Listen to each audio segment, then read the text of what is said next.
section. Hey guys, welcome back to Morally Vague. Woo! Today, we're talking about deserts, okay? Deserts, you know, the things that are just hot and full of sand and literally the opposite of life. There are multiple terrains in the world. All over the place, you know? Like lush rainforests, which we're gonna talk about another time.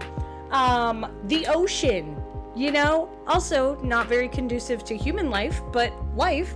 And then there's, you know, the sky. There's things. There's deserts, rainforests, water.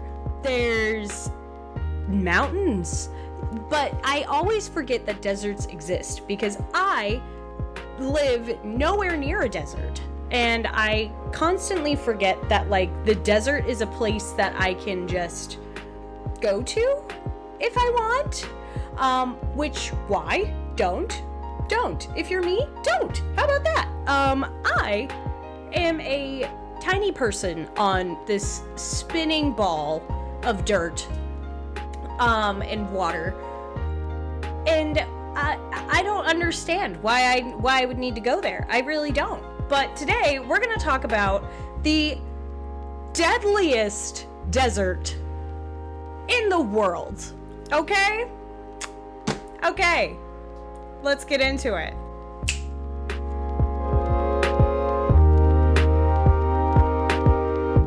The desert that is known as the deadliest desert and the deadliest place in general on Earth is what's called the Danakil Desert.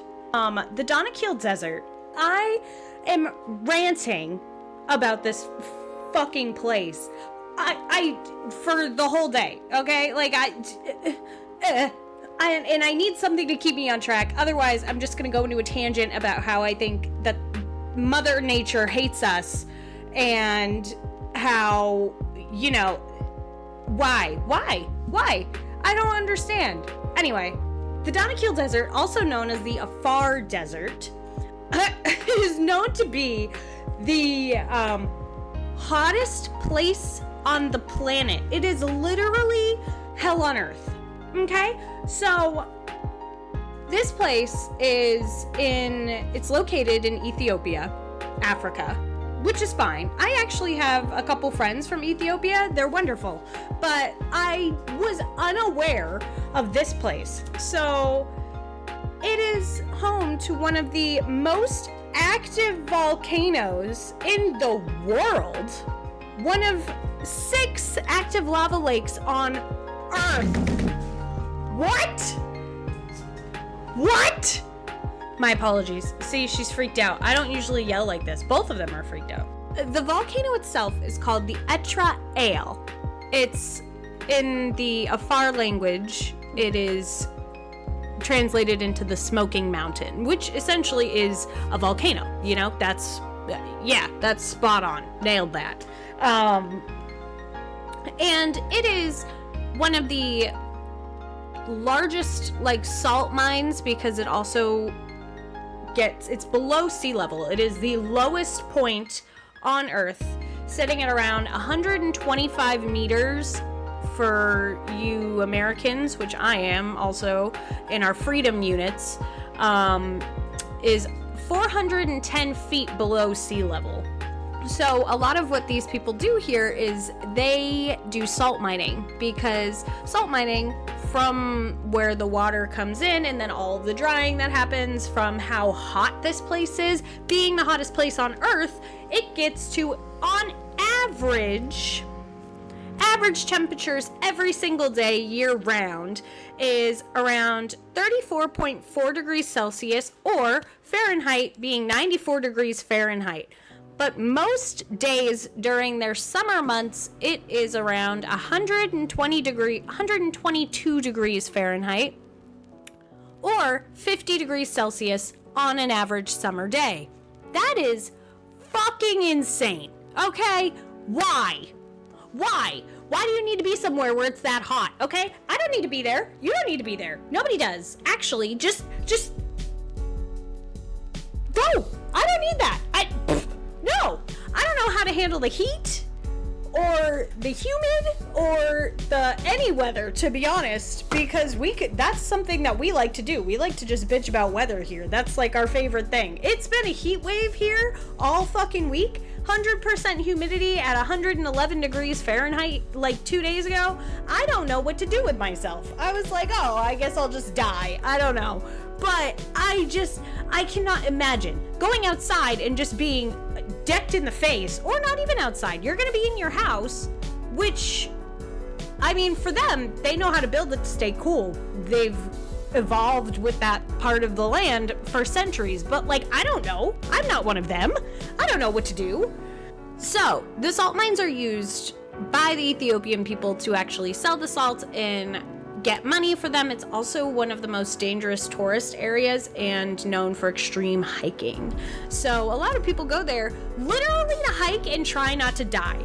The problem is, though, is that if you are not from there, or if you and your fucking white ass think, hey, I know better than the locals, which a lot of people do, they go and try to hike through these alien looking features, because it does look kind of alien, and think, oh, salt mine, I can just grab some of that. No, because not all of it is salt. Actually, a lot of the pools in these pictures here are acid from the volcano. Pools of straight up acid just sitting around. And the Ethiopian people that live in this area, the Afar people specifically, not everybody in Ethiopia, sorry, that is like a whole country, but like the Afar people are just like, yeah, it's fine, it's cool, just my pool of acid next to my house. What? Not only that, okay, there is also animals that live here, because you thought, oh, the conditions weren't enough? Oh, not only is the desert completely against trying to get me to survive, because the heat, you're gonna be sweating. Dehydration is like a huge thing, okay? You're gonna sweat, you're gonna run out of your water, you're gonna freaking start hallucinating, because that's part of what happens when you get dehydrated. Hallucinate, your pee turns really, really dark. You actually stop producing urine.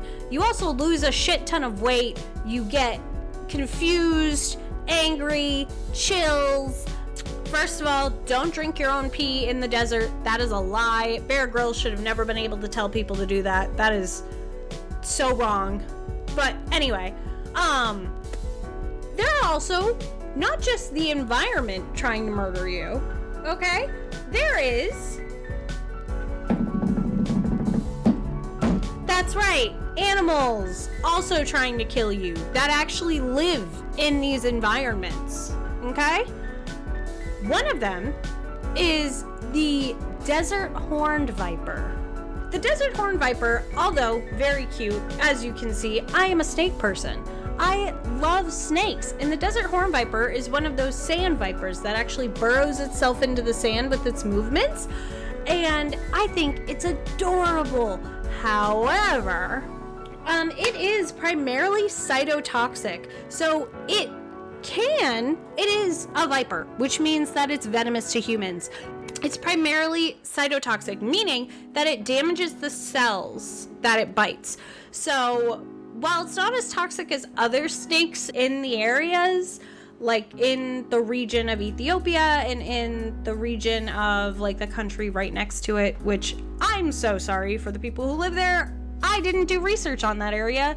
That doesn't have the Danakil Desert. Yeah, that one. In those areas, it can still cause a large range of symptoms, okay? This fucking thing can make you, so the symptoms, right, when you get bit by this bitch are 1, swelling, 2, hemorrhaging, 3, yeah, nausea, vomiting, necrosis, which, for those of you who aren't familiar, necrosis is tissue death, meaning, yeah, your fucking hand or your whatever the hell got bit, leg, foot, hand, anything, dies, okay? You're probably gonna lose a toe, a leg, a something. All because you wanted to go explore a fucking desert. Ugh. Why? The other thing is a commonly found thing there is because it's hot. What animals are super common in hot areas? That's right, scorpions. This one specifically is called the Death Stalker Scorpion. Death Stalker Scorpion. Are you kidding me? Death is in the name. What? Ugh. The Deathstalker scorpions is one of the most dangerous species of scorpion in the world. Yeah, so that's great. That's fun. Who wouldn't want a little bit of that? Book with your travel agent today. Good God. Its venom is a powerful mixture of neurotoxins, you know, the ones that fucking shut your brain off like a fucking flashlight, with a low lethal dose, meaning that it might not kill you, but it's gonna fuck you up, okay? So, while the sting from the scorpion is extraordinarily painful, it normally will not kill an adult human, but it does kill many children. Okay? Don't bring your kids there. Ever. Ever. May not kill ya, but it will take you down. Yeah. Yeah. And then it'll stalk itself away. Because, you know, it's in the name. Good God, I think I'm gonna have a fucking aneurysm. Alright, that's it. I think I'm gonna go pass out. I don't know. Moral of the story, stay away from the desert. Drink your water. And stay hydrated. I don't know. Don't go to the Danakil Desert unless you want to die or find a pool of acid. I don't know. Where's my cat?